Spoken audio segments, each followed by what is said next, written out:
안녕하세요. 지금 바로 농업 현장에 꼭 필요한 기술들을 신속 정확하게 전해드리는 농사로TV에 오신 여러분 환영합니다. 최근 기후온난화로 인해서 우리나라에서도 망고, 파파야와 같은 열대 과일을 재배하는 농가들이 많아지고 있는데요. 그런데요, 저 멀리 지중해 지역에서 주로 생산되는 올리브를 우리나라에서 재배할 수 있다는 소식을 듣고 그 진실을 밝히러 제가 왔습니다. 오늘 함께 이야기 나눠볼 연구사님 소개해드릴게요. 어서 오세요. 네, 안녕하세요. 온난화대응농업연구소에서 아열대 과수를 연구하고 있는 임찬규라고 합니다. 반갑습니다, 연구사님. 그런데요, 신이 내린 최고의 선물이라 불리는 이 올리브, 정말 우리나라에서 재배할 수 있는 거 맞나요? 네, 결론부터 말씀드리면 맞습니다. 아니 근데 올리브는 주로 건조하고 따뜻한 지중해성 기후에서 자라잖아요. 그런데 우리나라는 여름엔 습하고 겨울엔 춥단 말이죠? 어떻게 이게 가능한 거죠? 네, 자료에 따르면 올리브는 영하 9.4도 이하로 떨어지면 동해 피해를 받는다고 알려져 있는데요. 올리브를 가장 많이 재배하는 지중해 지역 중에서도 가장 추운 지역의 연평균 기온은 11.9도, 최저 기온은 마이너스 9도입니다. 따라서 우리나라에서 가장 남쪽에 위치한 제주도의 경우 연평균 기온이 15도에서 20도이고 온난화의 영향으로 기온이 꾸준히 상승하고 있어 재배가 충분히 가능할 것으로 판단해 저희 온난화대응농업연구소에서는 2012년 재배를 시작하게 되었는데요.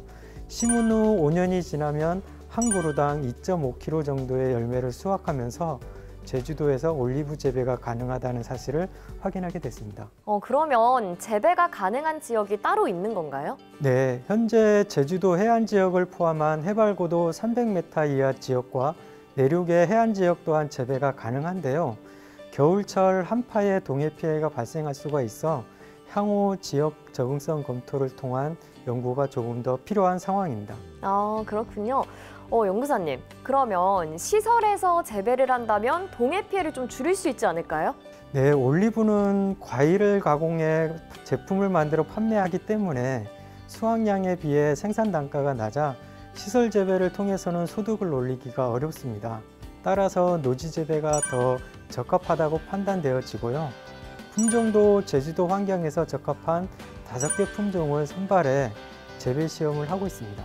그렇군요.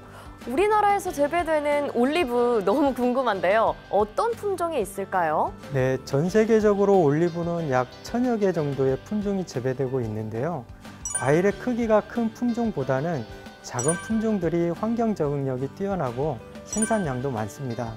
따라서 저희가 선발한 품종은 비교적 과실의 크기가 중소형인 버달레, 레시노, 마우리노, 코르네키, 프란토이오 이 5가지 품종인데요. 이 중에 코르네키 품종은 과실 크기가 가장 작지만 수확량이 많아 오일용 이용이 가능하고요. 프란토이오, 레시노, 마우리노, 버달레 품종은 과실 크기가 커 오일용뿐만 아니라 피클용으로도 이용이 가능합니다.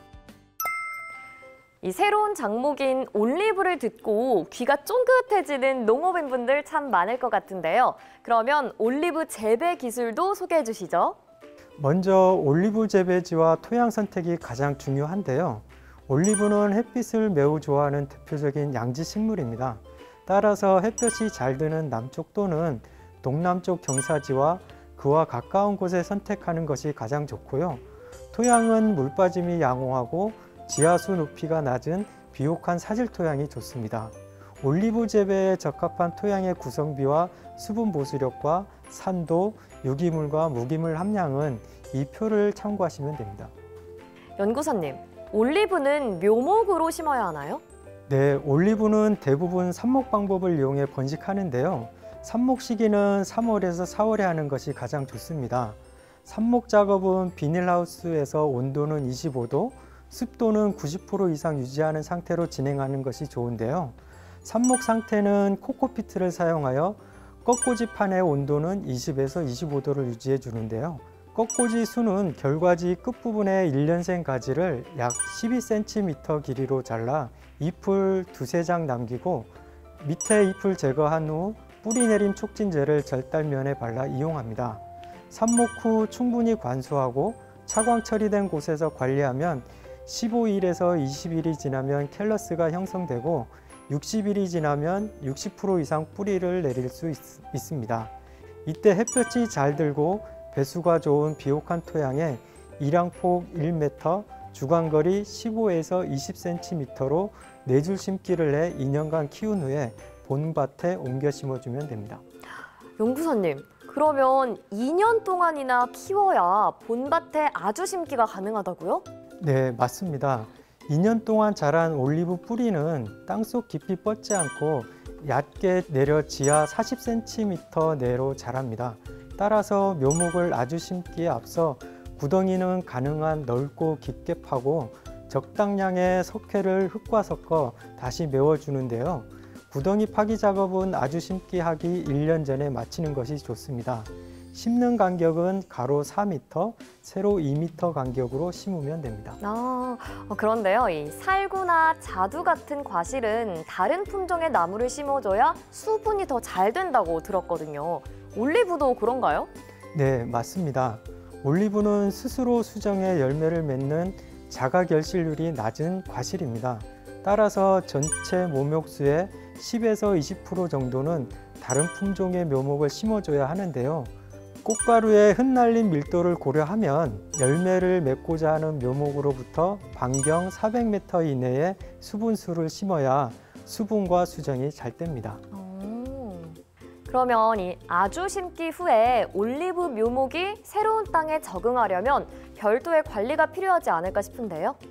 네, 올리브의 묘목은 뿌리를 잘 내리는 편이지만 아주 심기를 할 때는 가지와 잎을 조금 잘라내 뿌리에 영양분이 많이 가도록 하는 것이 좋습니다.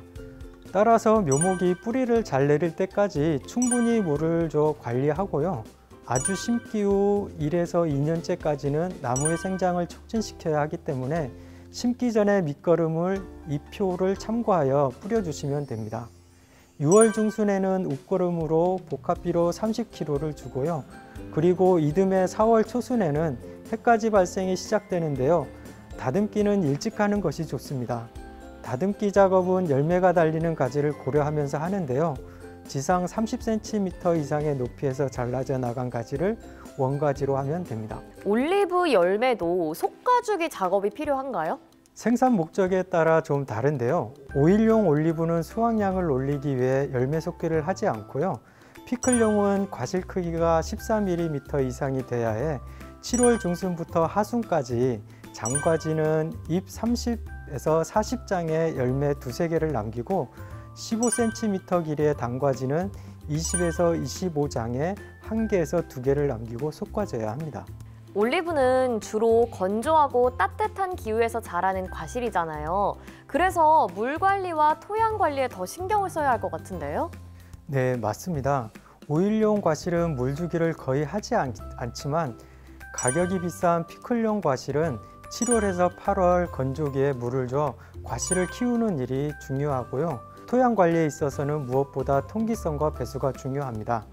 따라서 집중호우에 대비해 일항 재배를 해 물빠짐을 좋게 하고 바람 피해를 막기 위해 지주대를 반드시 설치해 줘야 합니다. 또 올리브는 석회 결핍에 가장 약합니다. 따라서 겨울철에 유기질 비료와 석회를 사용해 흙가리를 해주는 것이 좋습니다. 네. 연구사님, 올리브는 어떤 건 파란데 어떤 건 검은색이거든요. 수확 시기는 어떻게 판단해야 할까요? 오일용 과실은 흑자색으로 성숙한 것을 수확하는데요. 열매가 많은 경우에는 성숙하지 않은 과실도 11월 중순에서 12월 중순까지 동시에 수확을 마쳐야 합니다. 반면 피클용 과실의 수확기는 피클 제품과 가공 방법 그리고 품종에 따라 다른데요. 핵과실 피클용은 과실이 녹색에서 담녹색으로 변한 다음에 수확하고요. 성숙과실 피클용은 10월 하순에서 11월 중순에 과실이 자홍색을 띨 때 수확합니다. 피클용 과실은 상처가 나지 않도록 손으로 1개씩 조심해서 따주는 것이 좋습니다. 네. 연구사님, 요즘 선물용으로 올리브 화분 정말 많이 주고받고 하거든요. 화분용 올리브에서도 열매를 맺게 할 수 있을까요? 네, 물론 가능합니다. 올리브 나무는 햇빛과 통풍만 신경 써주면 토양을 크게 가리지 않고 잘 자라기 때문입니다. 따라서 햇볕이 잘 들고 따뜻한 곳 실내 베란다에 키우는 것이 좋고요. 습도가 높으면 잘 자라지 못하기 때문에 물을 열흘에 한 번씩 겉흙이 완전히 말랐을 때 듬뿍 줘야 합니다. 또 자가결실률이 낮기 때문에 열매를 감상하려면 두세 가지 품종을 함께 키워야 합니다. 또 이 올리브를 다양하게 활용할 수 있는 방법도 있다고 들었거든요. 네, 지중해 지역에서는 오래전부터 올리브 열매로 오일을 만들어 사용해 왔는데요. 올리브 오일은 요리용뿐만 아니라 약용이나 화장품으로 이용할 수도 있고요. 올리브 열매는 초콜릿, 쿠키, 맥주, 간장 등의 각종 식품에 폭넓게 사용되고 피클로도 많이 만들어 먹고 있는데요. 피클로 만들 때는 반드시 떫은 맛을 제거한 다음에 소금에 절여야 합니다.